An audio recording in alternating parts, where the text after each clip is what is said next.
Okay, we got some breaking news from the NFL world today. So, former Indianapolis Colts head coach, former Eagles offensive coordinator Frank Reich has now been hired by the Carolina Panthers. Somewhere along those lines. Happy Halloween Eve. I like those glasses, dude. They're Tonight's nice. gonna be a thriller. Have I told you I worked at the World Series? It was my first year at the stadium. I went to Fanatics Fest, I went to Comic-Con, and I went to the World Series. It was my first year at the stadium, and the Yankees made it all the way to the World Series. Unfortunately, we lost 5 games to the Dodgers.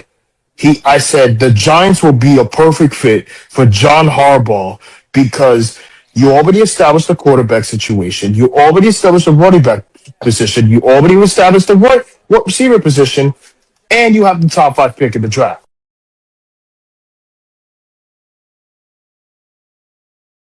Todd Bowles, at best, is a mediocre coach.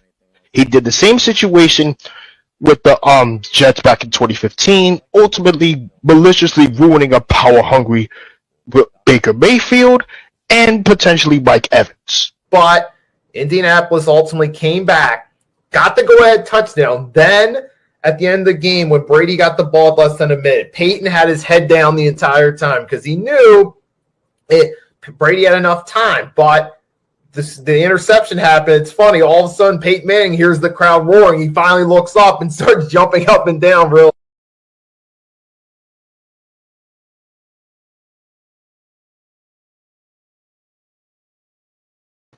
All right, folks, welcome to Everything on the Table, episode 3, the last episode of February. And then next week will officially be in the month of March. And I'm joined by my co-host, Agent Warrior X, who's 1 week removed from his birthday, which we acknowledged last week. Yep. And to be honest with you, this is by far the best birthday I've ever had. Hey, welcome, ladies and gentlemen, to episode 3 of Everything on the Table. I'm your co-host, Agent Warrior X. 5 days removed out of almost a week removed from my birthday. And to tell you the truth, I really enjoyed my birthday. So what I did for my birthday was I went with my dad. I went with my dad on my birthday to hang out, go out to eat, and then he brought me back home. And to be honest, I got a new game after that. The new game I bought was the Gex trilogy. If you guys wondering what Gex is, it's one of the few underrated action platformer games for the 3DO, PS1, etc., and PC too. Because while Mario and Sonic were both dominating the action platformer, Gex was by far the most underrated platformer game since 1995. And 30 years later, they they brought back the trilogy from Gex, Gex 2, Enter the Gecko, and Gex 3, Deep Cover.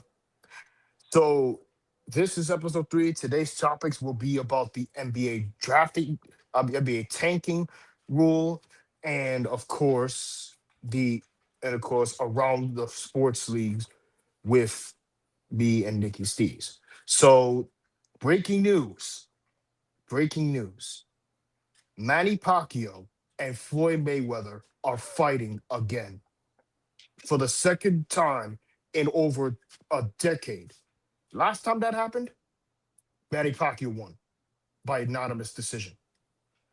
This time, I really hope things could turn it. Things could have between those two fighters.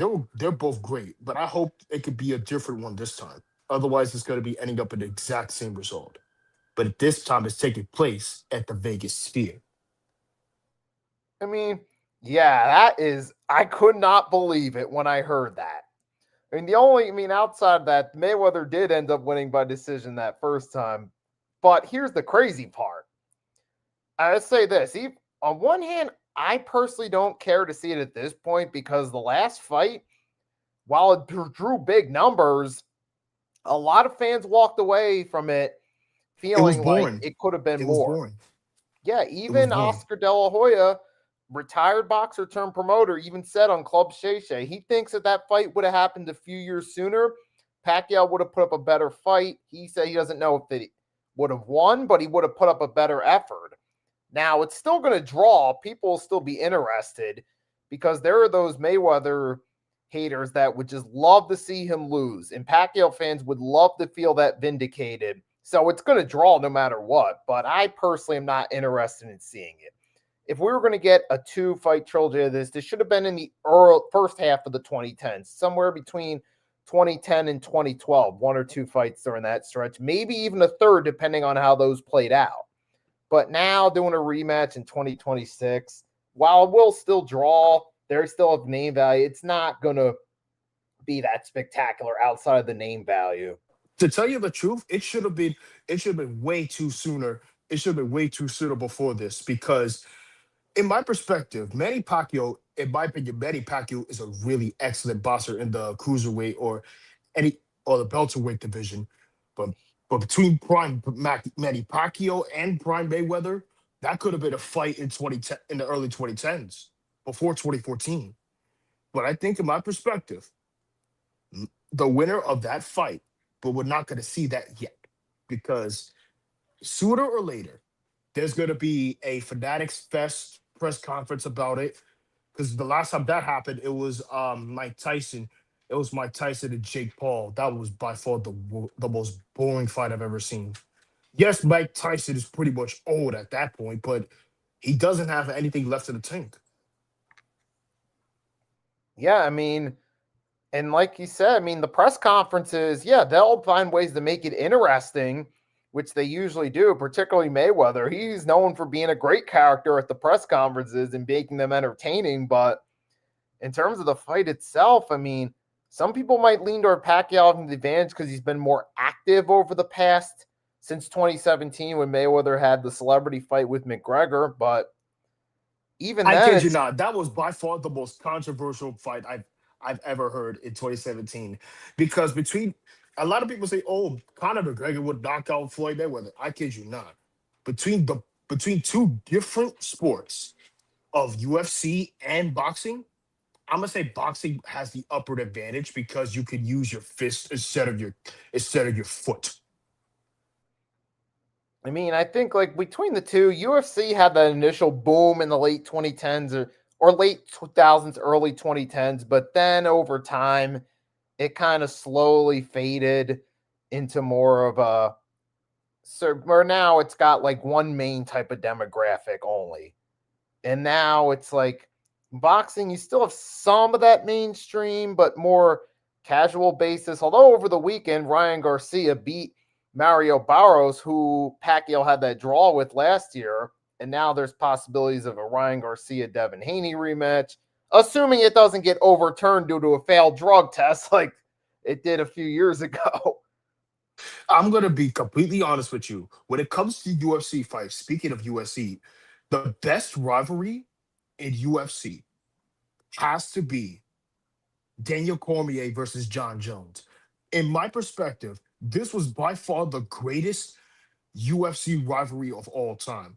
You can argue and say Brock Lesnar. You can argue and say Brock Lesnar and Cain Velasquez before Brock Lesnar returned to WWE. But that was a literal. But that was a literal gimmick when. But that was a little gimmick when Brock Lesnar decided to quit WWE. But you also had Brock Lesnar and Frank Mir, which extended 2 fights in the UFC. Brock's debut, where he mostly had the upper hand. He made an inexperienced mistake. Frank Mir got a submission on him and kind of squeaked out a lucky win. Lesnar had a few fights he won, got the title shot against Couture because Lesnar was a draw, let's face it. Won the title. Then you had the Lesnar Mir rematch set up, and the build-up to that was just full-blown WWE style promos in the build-up with kind of similar, but this time Lesnar closed the deal and closed the rivalry on a high I kid note. you not. Between the best, we mentioned John Jones versus Daniel Cormier. Let's talk about that rivalry. That was by far the best rivalry in the mid 2010s because it was both heated and one of the few best light heavyweight fighters in the UFC. John Jones was still the champ. Daniel Cormier was the best fighter. But when that rivalry happened, John Jones remained champion. because despite the fact that Daniel Cormier did put up a fight against John Bones Jones, ultimately deciding to say, you know what, he put up a good fight, but it wasn't enough. Let John Bones Jones retain this championship. But you mentioned earlier that Frank Mir and Brock Lesnar, that was by far the best UFC rivalry. Brock Lesnar, Frank Mir, Brock Lesnar versus Cain Velasquez. Cain Velasquez was the only person to defeat Brock Lesnar. And of course, John Bones Jones versus Daniel Cormier. That's my top 3 UFC rivalries. And what was crazy about it, and what UFC did, the smartest thing they did when they debuted The Ultimate Fighter on Spike TV, back when Monday Night Raw was still on Spike TV, even though this seemed like an odd time, 11 p.m. Monday nights, but it worked because they could run ads on Raw and introduce that audience to a sporting alternative, and that did help their audience grow, and that played a role in the early stages of the boom period. Then bringing in Brock Lesnar, who actually had the credentials of a tough guy, so he was a guy who could actually make it and draw some money for them. Boom. And then you had the other characters like Rampage Jackson, George St. Pierre, who already established names there. Now you're getting newer eyeballs on them. And then the boom took off. You had Rampage and Rashad had a nice, entertaining back and forth on The Ultimate Fighter. Led to I guess some people might consider it underwhelming, but a competitive fight, which Rashad Evans won, and then set up Rashad and John Jones eventually, which was a big draw in the early 2010s. You know what's crazy? During the Spike deal with UFC, this is before TNA kicked in, because UFC during that time had was getting massive views, and people were interested in that.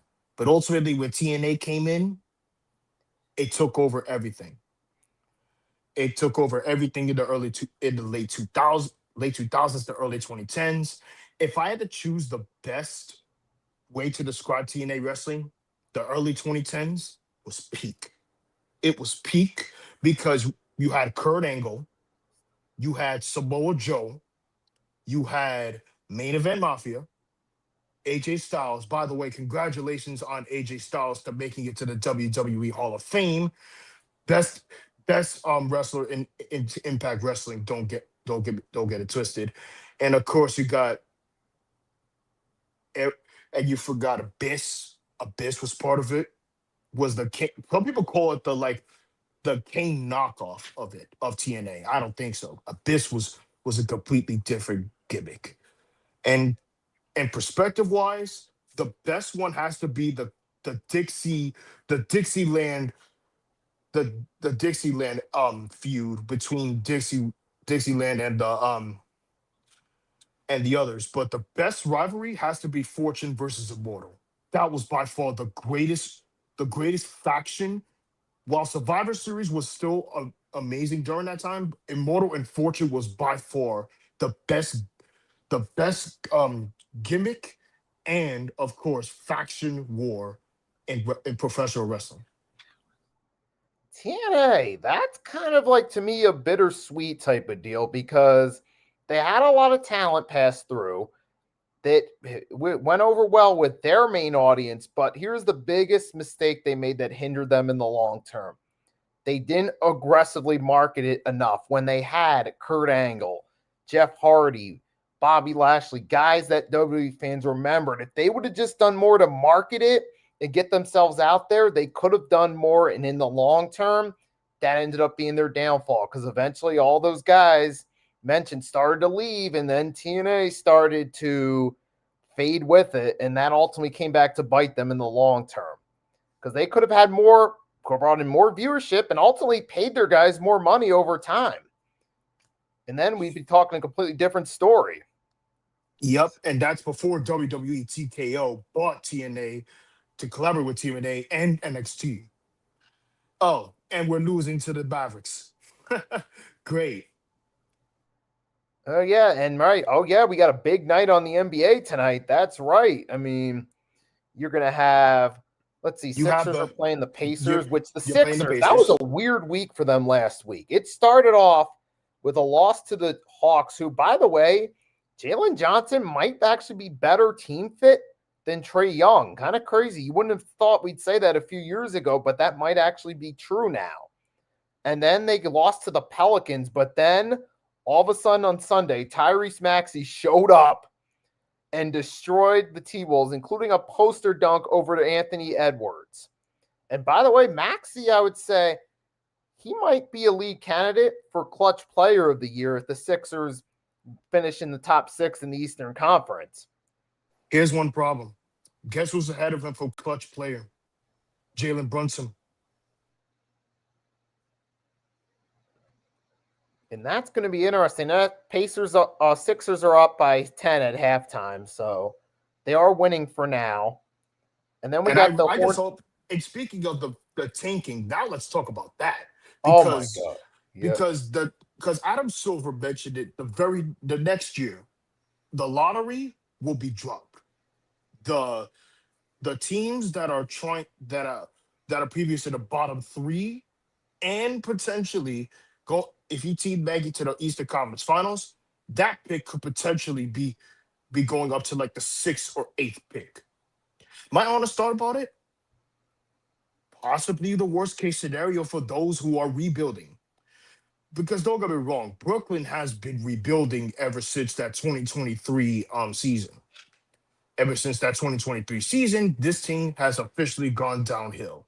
Mikal Bridges was not doing his part. Cameron Johnson was the only player that even tried anything.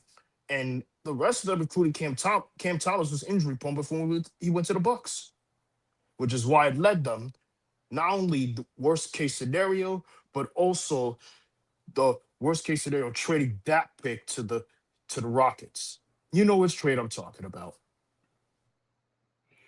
Yep, and I could look at tanking. Now, here's where it could be beneficial. Like the Thunder, they knew with Russell Westbrook, as good as he was, they were stuck with his big contract. They were only going to get so far with Russell Westbrook carrying the team. So they decided, you know what, let's rebuild. Now, it kind of was tanking, but in the long term, they benefited because even in those early years where they struggled, the team they had at least still tried. You still had players fighting for roster spots, guys like young Chet Holmgren, SGA. Even when the team wasn't that great, you at least saw effort. They tried to maximize their time, get as much experience, and it eventually paid off in the long term. But here's some of the problems with tanking. Number one, it can negatively impact the product as a whole, especially when one team, like, say, the Sacramento Kings. The timing that happened with Sabonis, now I get Sabonis, he missed most of the season. I can see coming back early from an injury and you re-aggravate it, but Zach LaVine at the same time with the season-ending injury out of nowhere, like, wait, what's going on here? That's a little suspicious, don't you think? And furthermore, tanking doesn't guarantee anything. How many teams have gotten the number 1 or number 2 pick and Let me tell ended you, up picking the wrong guy? It's rigged because the fact that last year, where did Dallas even come from? I completely understand the playing tournament for Dallas, but if you want to look at bottom 4, bottom 3 teams, I completely understand the Sixers taking VJ Angelo from Baylor and the Nets missing out on Trey Johnson, Derek Queen, and of course, Jeremiah Fears. They ultimately picked a BYU Billy Cougar player named Diego Demon, which, by the way, Diego Demon was by. Oh yeah, speaking of the Nets, almost not about like 15 years ago, that game between the Sixers and the Nets, that was by far the best game when Harris made that buzzer beater.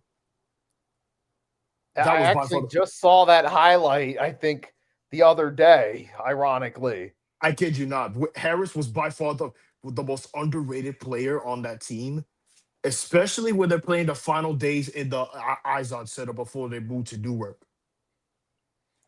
Man, it was such a shame how Devin Harris and a young Brook Lopez were stuck on those Nets teams. Now, to be fair, Brook Lopez got to redeem himself. He got to go with Giannis in Milwaukee, but Devin Harris, man, he got stuck. Just one of those circumstances where a good player fell victim to a terrible team situation and never really got the credit he should have because of how bad the Nets were as a team. But You could even say it happened to, say, Elton Brand. He was a victim throughout his career of bad team circumstances. First, the post-Jordan Bulls. Then he got traded to the Clippers, which really wasn't that much better. His best run was with the Iguodala Sixers as a 7 or 8 seed in the playoffs, which is a shame because his peak years could have been more. An individual player was good, but he was stuck in terrible team situations through his peak years. For teams like this, I'm going to put it this way and say that between the Sixer killers, besides Devin Harris, Nick Claxton, and the big three with Kyrie, KD, and Harden, I'm going to say the best one has to be none other than just Devin Harris, because Devin Harris was by far the most underrated player. Yes, you may have Brook Lopez, who was stuck on his rookie year contract before he went to the. Oh my God, we're getting our asses kicked by the Mavericks. But I think this year should be the year that the Nets should get the top 3 pick at least, because they're a bottom 3 team. They have a healthy squad with Michael Porter Jr., Nick Claxton, Diego Demon, Nola Traore, who's producing ever since Cam Thomas got waived, and of course Danny Wolf. Oh man, but as far as tanking goes, like another thing too about that is it's such a shame for the fans, because you might have fans maybe in the Sacramento area that pay because they want to see Sabonis, Zach LaVine, and DeRozan, or at least 2 of the 3, and they're going to feel like they're ripped off now. And that goes for any situation. And we've seen historically teams do this. The Houston Rockets did it in the mid-'80s to get not Ralph Sampson. They did it with Ralph Sampson and landed Akeem. When David Robinson got injured, the Spurs late in the season pretty much gave up, and it paid off for them in the long term. But overall, just because you tank doesn't mean it's going to work. Look at how many times the Clippers tried tanking, and they got no luck. The Pistons did it. The Pistons got no luck of the tank, right?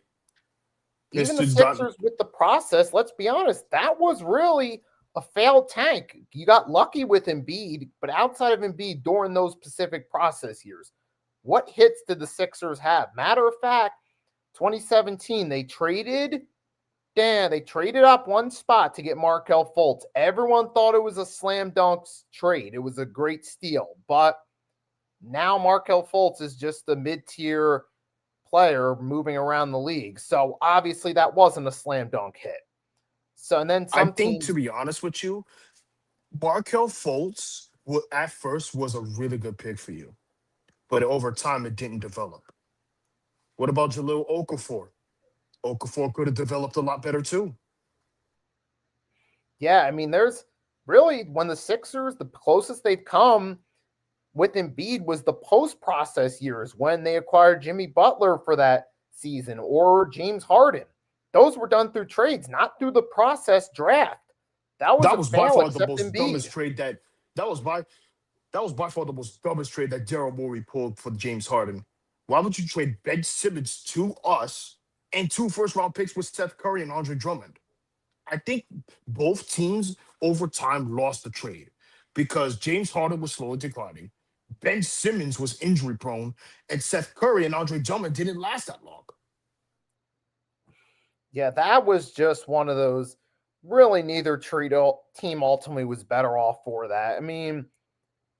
Now there's other factors that hurt the Nets in the long term too, not just that trade, but that's a whole other subject in itself. But the point is, sometimes tanking does not work at all. And sometimes you could maybe try to get the number 1 pick, or sometimes teams here draft analysts say this player is going to be the next big star, and then they take the bait. Like the Portland Trailblazers with Greg Oden. They fell for it. Did not work out at all. Michael Jordan, when he took over in the Wizards office, fell for the Kwame Brown hype.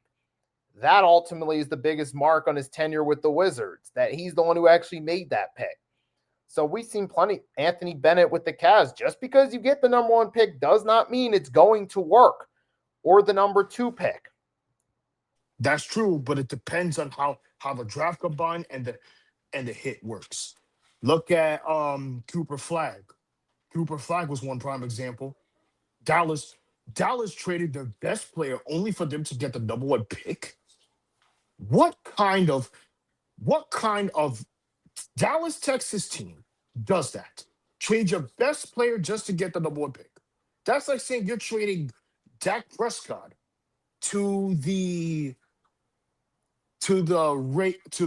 Cardinals, and the Cardinals are a bad team in the number two spot in the NFL draft, only for you to jump up to number two. That's by far crazy. That would be something that would only happen on Madden. And the CPU might not even accept the trade. Exactly, because they might want more picks or something. Speaking of Madden franchises, you know what? You know what Terry Fontenot, the former GM for the Atlanta Falcons, I feel like that dude ran the team like it was a Madden franchise. Sexy picks out the wazoo while completely ignoring the necessities of the team. Have a massive QB problem, blatantly tamper the big bucks, and ultimately take a quarterback from Washington. Need an edge rusher the year. Edge you too late? Trade this year's first round pick to correctly save your ass. Especially if you're still having a damn quarterback problem. Falcons at this point is a laughing stock of the NFC South. Yeah, absolutely. Because they've had these past couple of years are full of what could have been. Numerous opportunities to potentially win the NFC South and get a home playoff game. And you know what else? Squandered. You know what else? James Pierce Jr. are really good, and Xavier Watts are both great players, but they paid way too much for that. Especially if you start having a quarterback problem. You already established the running back position. You already established the wide receiver position, and Kyle Pitts could potentially Kyle Pitts could potentially be part of a franchise tag. Yeah, and you got that. Now, Kyle Pitts, I get it. You got some talent on the offense, but it all goes to the way they botched the quarterback. It looks really bad now. You drafted Michael Penix. You started him as late in the season in his first year, coming off the bench when he was inexperienced while you were trying to make a playoff push.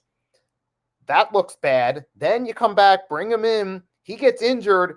Cousins takes over, performs better, but Cousins is in his late 30s. He's hit the free agent market. Penix has a huge injury bug, both coming off an injury and even before that. So there's a lot of concern there. Like, they're closer to a full-blown rebuild at this point than they are contending. You know what's crazy? The fact that Terry Fontenot was terminated, and you know who was also terminated? Rich McKay, a former general role for the Atlanta Falcons. When I heard he was terminated, I'm like, wait, he got fired? Does that mean that Matt Ryan will do something to the franchise? I don't know. Probably he made some bad advices and left, right, and center in terms of the process, coaching staff, and probably the draft. But I think Matt Ryan will do a much better job than Rich McKay. And it's a shame because the Falcons, they've done this before. Early 90s, they had potential to finally be a juggernaut in the NFC, and they screwed that up. They had Andre Rison. Deion Sanders was making the Falcons marketable. It seemed like everything was starting to go in the right direction, but they screwed up the quarterback position. Deion wanted to go ring chase, and he succeeded, and everything slowly fell apart. They kind of lucked their way in 98 to a Super Bowl berth, but then immediately regressed. Got Michael Vick, which that's not fully the Falcons' fault. There were circumstances out of their control, but even then they kind of screwed the pooch before Vick's jail sentence, where there was a lot of untapped potential with that team even before then. That was just the final nail in that era's coffin. Even the Matt Ryan era, finally like the mid-2010s, before the Super Bowl run, they kind of screwed the pooch on a few years there. And even the last couple of years, when he was still a solid quarterback, they screwed the pooch and ruined their window. Yep, which is why in like 2010 in the divisional round they lost to the Packers thanks to Aaron Rodgers. They got annihilated by the Giants the very next year, who eventually became Super Bowl champions. And eventually, those years after that, they finally made it to the Super Bowl and they finally beat the Packers, ultimately choking a 28-3 lead to the Patriots. Yeah, and it's crazy, especially that 90s. Man, they really dropped the ball in their quarterback situation. If they would have had the right quarterback with Andre Rison and Dion, maybe they could have kept some of the key pieces and could have made a run. But there actually was a quarterback on their roster that could have helped them, but they didn't know how to utilize him. That's a quarterback named Brett Favre. They didn't know what to do with him. They traded him to Green Bay. Green Bay knew how to use him. And 1998, Jamal Anderson, Eugene Robinson, the Dirty Bird Falcons. But Chris Chandler, at best a game manager, was their quarterback. I feel like with a better QB, they could have had a shot there. So that was their biggest hindrance throughout the 90s. And even with And you know what's crazy? Even with quarterback situations for the Falcons, I'm going to say that the Falcons, before they were the NFC South, I think they were part of the Central or the West. They were part of the NFC Central or the NFC West. Because back then, you didn't have no South. There was NFC East, NFC North, NFC Central, and NFC West. Three divisions.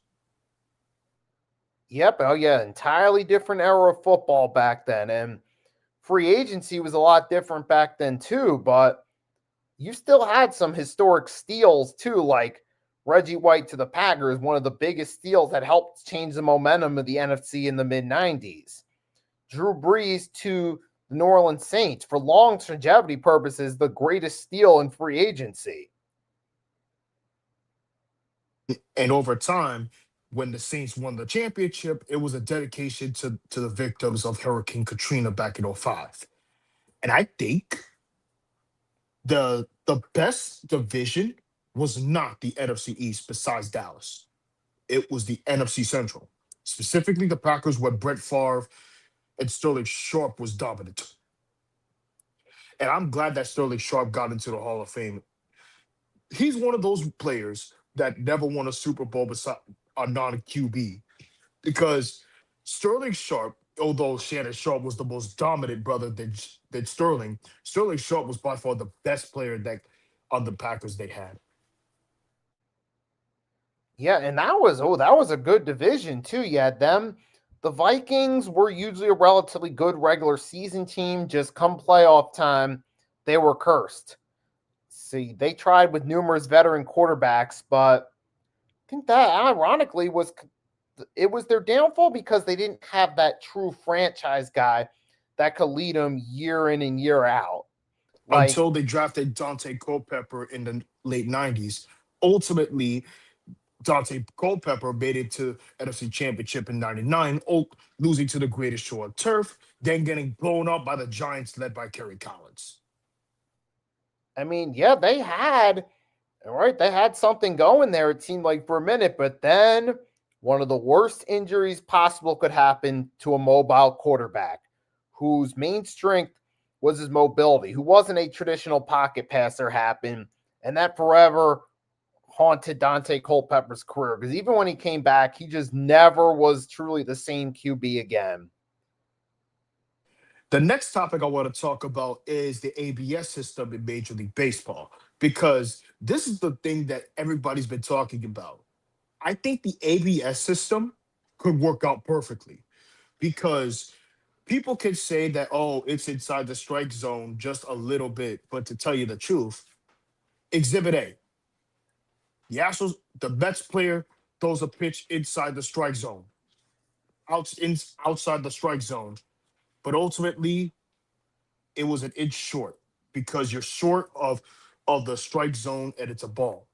Another example, umpires missing in the strike zone. A pitcher throws a ball in the strike zone, no call. ABS challenge usually by just tapping your cap or your helmet. And what did they do? They reviewed it and called a strike. And I think the ABS system, in my opinion, is the best case scenario for a lot of teams, especially for managers whose specific job is on the line, specifically the New York Yankees with Aaron Boone. Aaron Boone has been getting ejected multiple times because of the controversial calls that the umpires missed. And I think the ABS system, Nikki, is the best solution for baseball. Yes, you could argue and say it's killing the sport, but ultimately, what can you do? You have the pitching, you have the pitch clock, which was invented, which was brought up in 2023. And ultimately, now this year with the ABS system coming in, I think it's going to work out perfectly. But time will tell on that one, man, as we're at that spring training phase. So we're starting to warm up a little bit. And come April And- time, will be the start of the season, and we'll see how it goes. But truly, baseball season really, once you get to August and September, that's when momentum really matters. Exactly. And you know what else? This year's the World Baseball Classic, and we have Team USA led by Aaron Judge, and Bryce Harper was part of it. And I think Team USA could carry the team to gold. And speaking of gold, congratulations to Team USA men's and women's hockey in the Winter Olympics this year. Hey, that's a rare feat. The last time it happened with the USA's men's team, well, Disney made a movie out of it starring Kurt Russell from when it happened in 1980. That's how And it was long the it's miracle, been. too. The miracle for Team USA that happened, and now we have the miracle led by Jack Hughes from the New Jersey Devils. But I mean, obviously, and it's interesting though. It's like there's going to be the asterisk though of they didn't compete against Russia because Russia was barred from the Winter Olympics due to what's going on over there. The other places they didn't want Russia in the Olympics as a team. But they would let them compete in athletes from Russia compete in individual sports, but not as a team. But it's now, I guess that's kind of the stage for the future now, where it's going to be USA and Canada in the Winter Olympics for the foreseeable future. What I can also see for a foreseeable future is not other than just USA and Canada. You have USA, Canada, Sweden. You have Slovenia. You have other countries that could also compete for ice hockey too. All right, but that remains to be determined, man. And it's kind of interesting though, because I was thinking about one of the biggest what ifs is what if a lot of these countries didn't use professional athletes in the Olympics, especially the Summer Olympics would have looked way different for some of those team sports like basketball.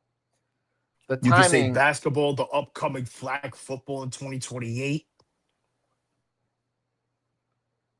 I mean, but hey, man, I mean, obviously professional athletes, though, being in the Olympics for all these sports, it draws eyeballs, of course, and it generates ratings.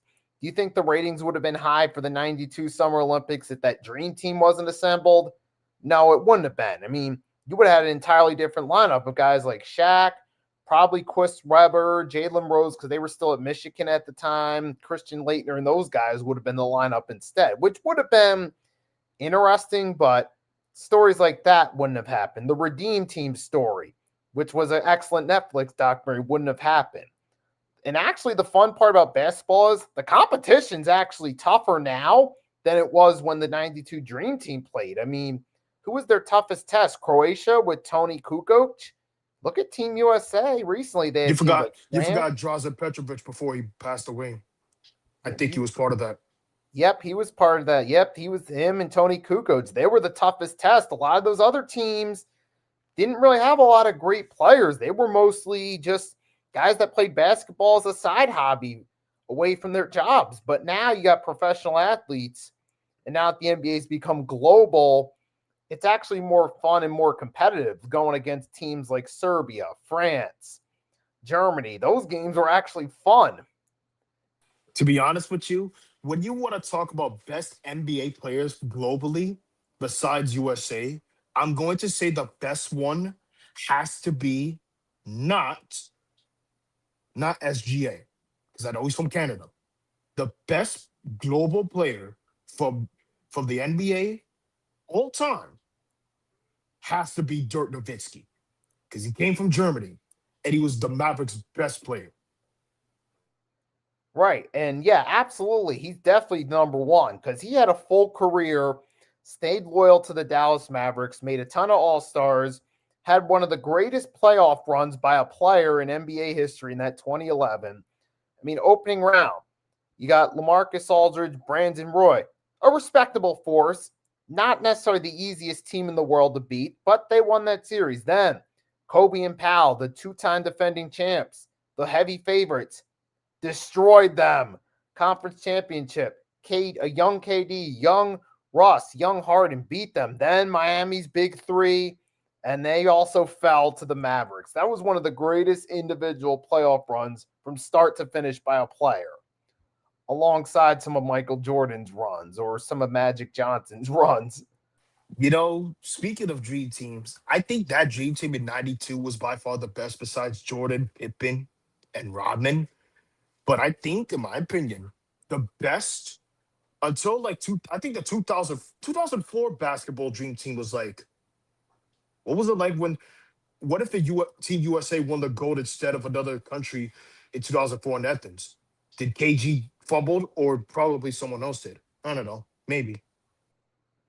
But the problem with that was they didn't have a lot of time to get the chemistry together because they were scrambling to the last minute to find guys, because Kobe couldn't because he had legal cases, which were later dropped, but at the time, they couldn't take a chance while he still had that going on.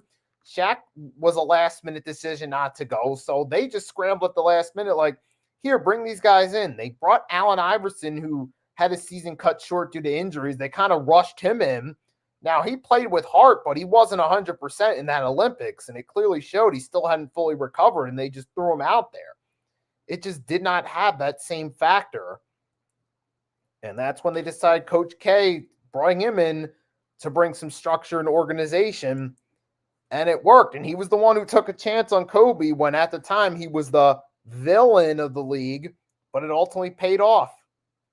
And you know what paid off when Coach K was coaching Team USA through 2008 and 2012? Despite the fact you have Kobe, despite the fact you have Kevin Durant, a young starter Kevin Durant, despite the fact you have a young LeBron, Melo, etc.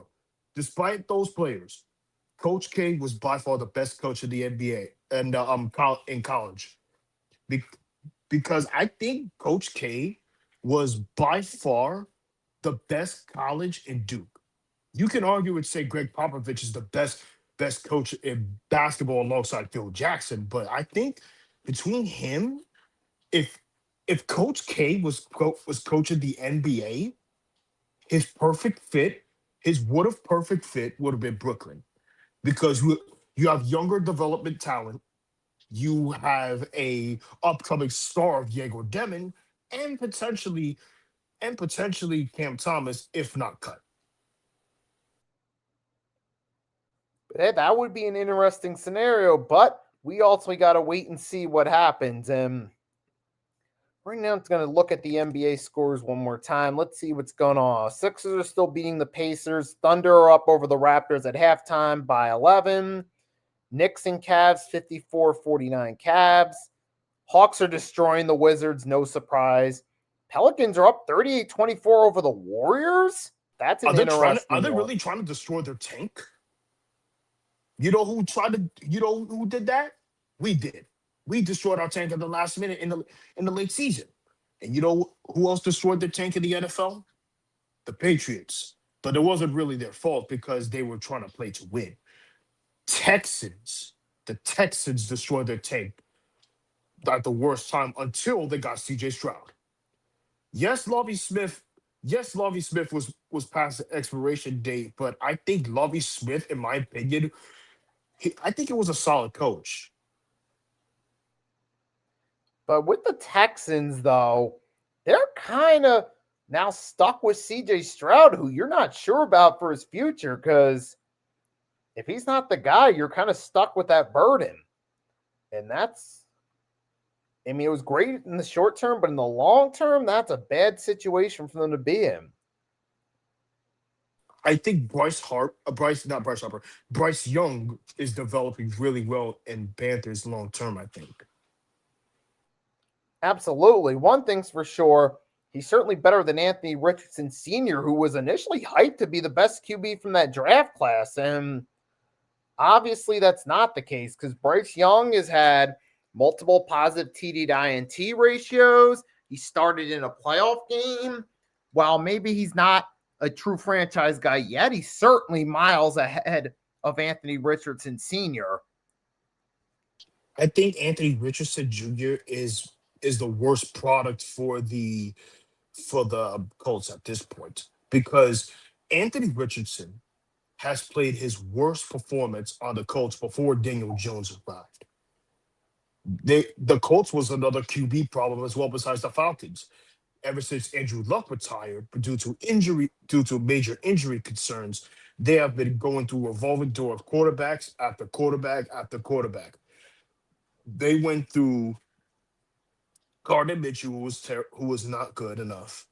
Matt Ryan at that point was old and not good enough. And Andrew Luck, before he returned in 2025, not good enough. They went through a lot of quarterbacks since then. And the Jets have been a QB carousel as well. In fact, a never-ending QB carousel ever since Mark Sanchez retired. They struck out a Ryan Fitzpatrick. Geno Smith sucked. Zach Wilson sucked. They ruined Sam Darnold's career. And ultimately, Justin Fields is not that guy. Ohio State is a juggernaut in both basketball and football, but mostly the wide receiver position can also be helpful as well, especially when it comes to LSU as well. Hey, man, but we got to ultimately see how it's going to play out. And we're still a few weeks away from free agency, which is actually going to be the big deciding factor before the draft, because depending on who teams pick up, it's going to say a lot. But also wanted to, it's kind of funny, we're getting toward March Madness. There's actually a video that I did last year, a skit that I wanted to share. It was kind of like a spoof skit. Give me 1 second. You can share it. So I'm going to pull this video up. Ironically, in this skit, I'm wearing the same Dr. J. Julius Erving shirt, but here we go. So video was titled "When the Arrogant Employees March Madness Pool Collapses." So I'm going to put it in full screen and play it for you guys. It's March Madness time, baby. I got my pool locked. This year's going to be the year. Seeds 1, 2, and 3 are a lock this year. Bro, have you seen the team records? All 3 matchups are mismatches. Yes, I understand that upsets happen, but this year, they're complete mismatches. All right, game time, baby. All right, now I get to sit back, enjoy a cold one, watch the number 3 seed, get the win, and keep that pool coming strong. Man, some people really think that there's going to be upsets in these mismatches. Please. It's a little bit closer than I expected, but they got this game locked. My pool will be doing great tomorrow morning. All right. Up by 2. I expect them to win by more than that, but it's still a win. I mean, they're going to need a miracle here to make it happen. They're going to have to go for a 3. And the odds of making it are slim. Yeah, we got this. All right. Your miracle 3 is up, and... Yup.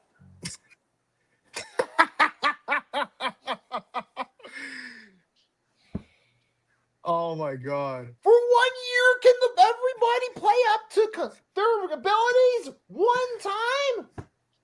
Oh my God. You know the sad thing is. All right, I'm done with work-related things.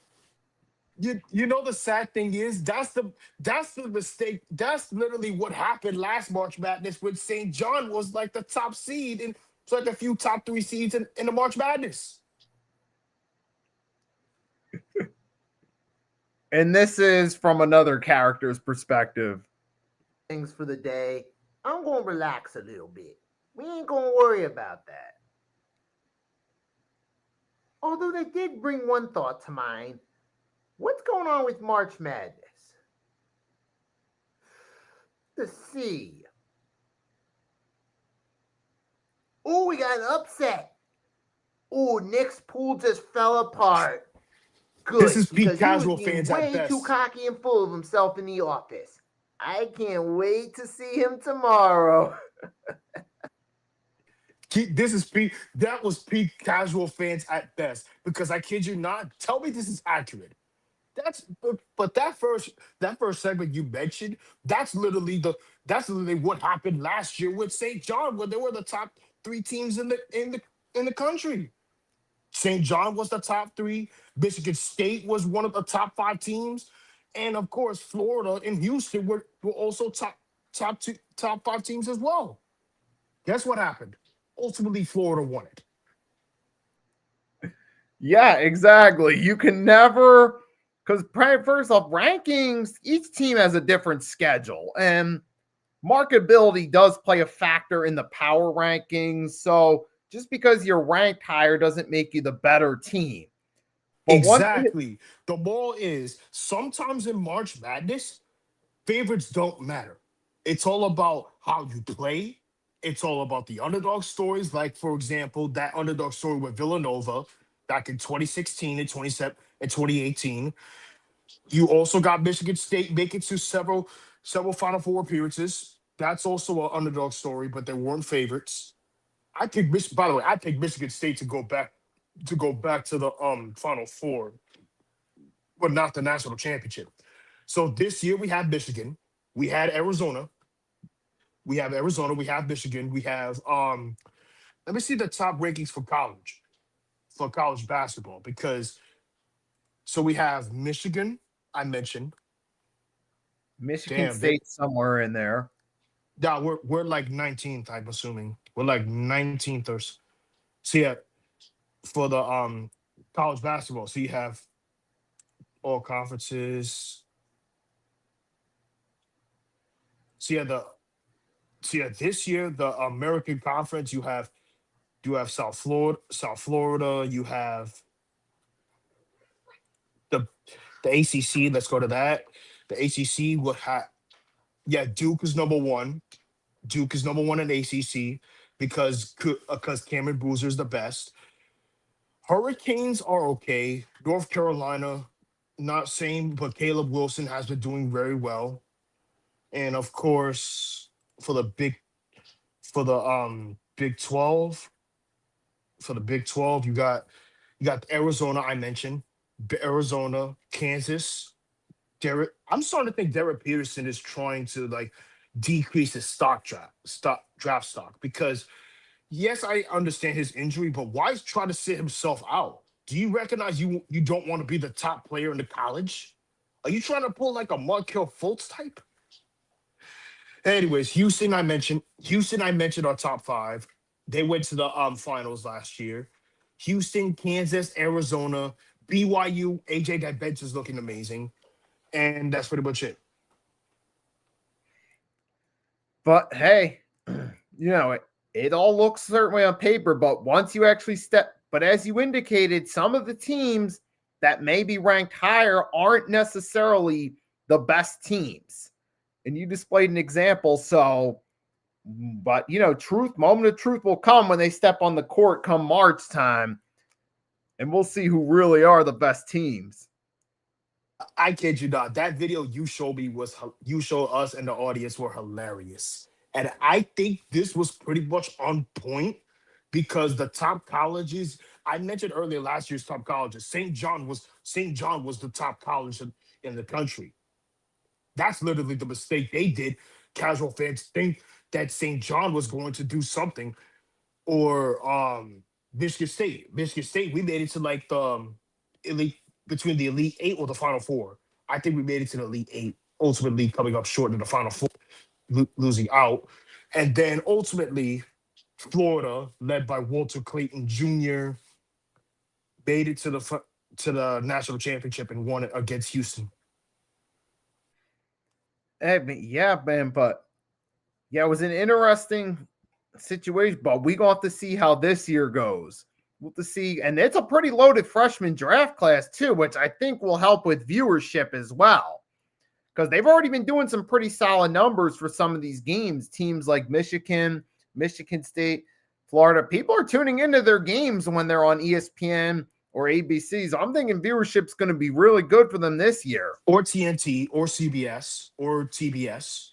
You can name every channel. You can name every channel which airs March Madness. But I think, in my perspective, I think you mentioned tanking, right?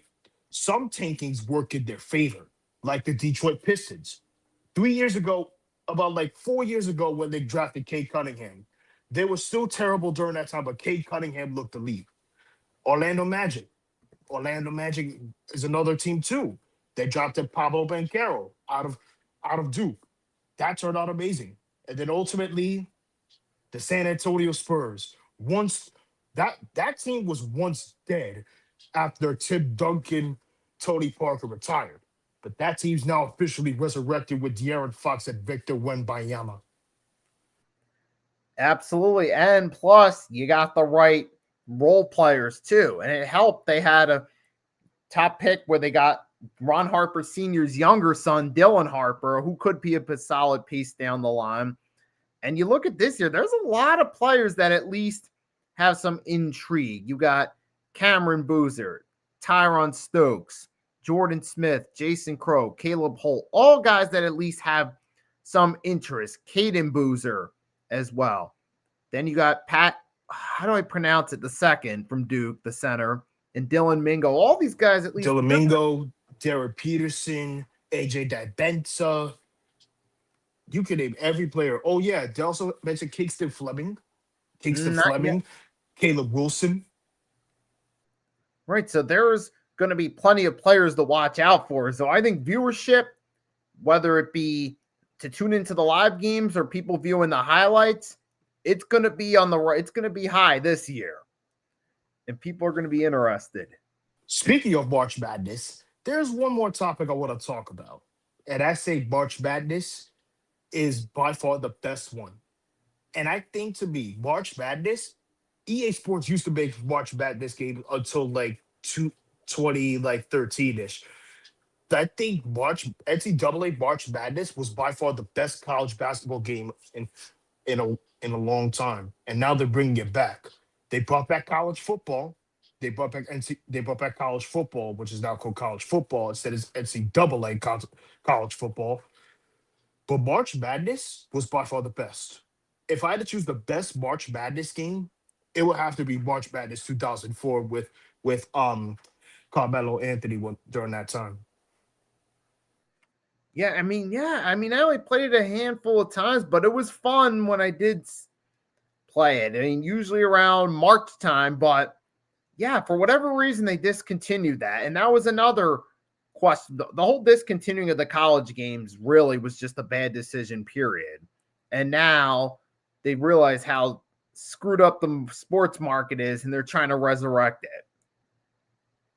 And to be honest with you, whenever you think of top college basketball teams of all time, number 5 has to be Texas, the Longhorns. Specifically, not because Trey Johnson or Kevin Durant came out of that college. Texas Longhorns are by far the best college in terms of college baseball and college football.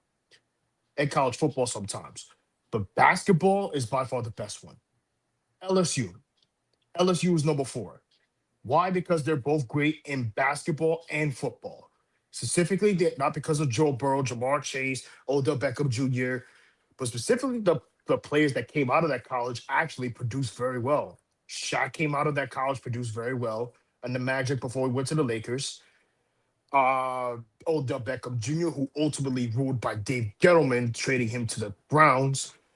Joe Burrow, Jamar Chase, Justin Jefferson. Those players came out of that college. Cordell Flott came out of that college. And even, of course, Cameron Thomas. Cam Thomas came out of that college too, who was putting up numbers. Number 3, I'm going to say number 3 has to be Ohio State. This is no-brainer. because the fact that Ohio State is both great at college basketball and football, but basketball, they're also elite too. Number two, North Carolina. Enough said. We have so many great players that came out of that college. Vince Carter, Michael Jordan, Caleb Wilson, Cameron Johnson, etc. But finally, the number one college team is Duke. Duke is elite in every aspect. Not because they're won multiple championships with Coach K. They're the best college team in the country, specifically the player products. Kyrie Irving, over time, he won the championship. Zion Williamson, he needs to stay healthy. Cameron Boozer, who's up and coming. Cooper Flag, amazing. Who else came out of that college? Oh yeah, did I also mention Jordan? Did I also mention Jason Tatum? Jason Tatum came out of that college, Yep. and that is my top 5 best college basketball teams of all time. Yeah, I mean, it's hard to disagree with any of those choices because they all have a great reputation. And that historically, there's been a lot of names that have come through them. I'm trying to think, who are some players from LSU? I'm sure there's a few others. You got I Pete said Cam Maravich. Thomas. Pete Maravich, thank you. Pete Maravich came out of that college. Cam Thomas, I mentioned Shaq. Yep, you had those guys. I think you had them as well. Then, of course, it's crazy because Duke is such a great that Kobe said in an interview if he would have gone to Duke. But you also got Kyrie Irving came from Duke. Yep, Kyrie Irving, Jason Tatum. RJ Barrett, more recent years, who's become a pretty solid force on the Toronto Raptors. And shout out to the Raptors for they've been a pretty solid team in their part. And also Elton Brand from Duke as well, Grant Hill. Him too. JJ Redick, the current coach of the Los Angeles Lakers. I think to me, when it comes to these colleges, you think of Duke, LSU, Ohio State, Texas, and of course, Florida. Florida is also good in college basketball too, but they're not top 5. They're like top 10 at best. Specifically, John Wall. John Wall came out of that college. And also, you had a top 10 one would be Kentucky, too. You had a lot of years. You had guys like Anthony Davis, SGA, De'Aaron Fox, DeMarcus Cousins, Bam Adebayo. You had a lot of players, especially in the 21st century, come through Kentucky, too. John Wall. I thought John Wall came out of Florida. Hold on, wait. Who else came out there? I think Julius Randle was Kentucky. I think it was Julius Randle. Yeah. Oh, yeah. Tyrese Maxey. That reminds me. Tyrese Maxey is one of the few great players for the Sixers. Yeah, that was easily the steal of the 2020 draft, but for sure. Now, if you want to talk about best players who came out, best players of the 21st or 21st century in terms of college players, you mentioned what college Kate Cunningham came out of? Let me see. 1 second. I think Kate Cunningham came out of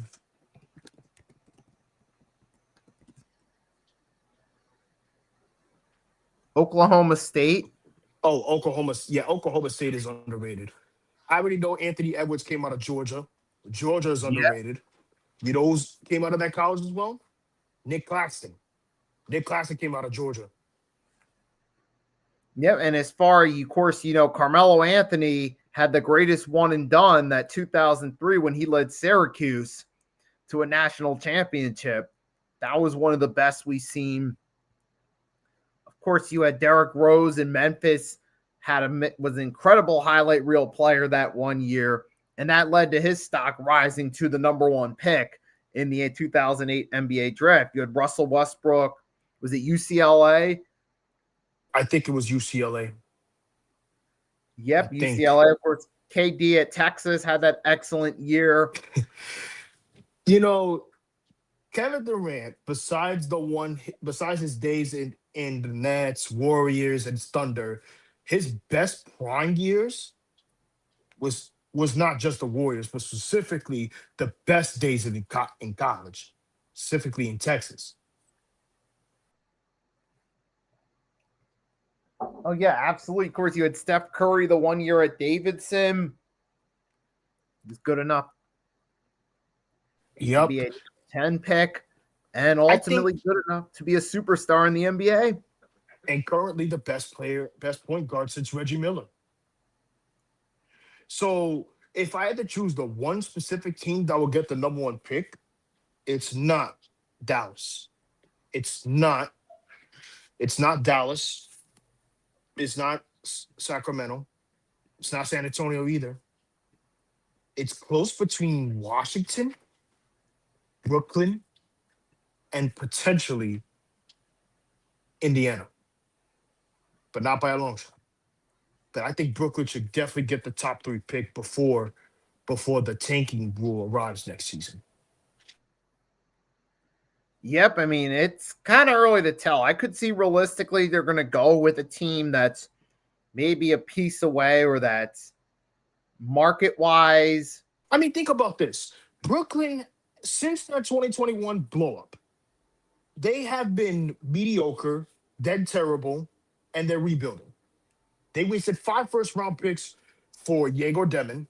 They used it on Ben Saraf, who hasn't been developing. They use on Nola Traore, who, by the way, is playing right now, and of course Danny Wolf.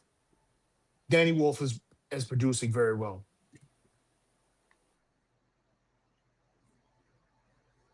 Yeah, man, but we gonna ultimately have to wait and see what happens, though. So, well, thank you all for watching. If you haven't liked the Everything on the Table, please follow Nikki and Agent Warrior X, yours truly. I'm your co-host, Agent Warrior X. Thank you all for watching, and until next time, goodbye, my friends. See you in March. Have a great night, everyone. all right, and thanks again for joining me. Thank you all for tuning in.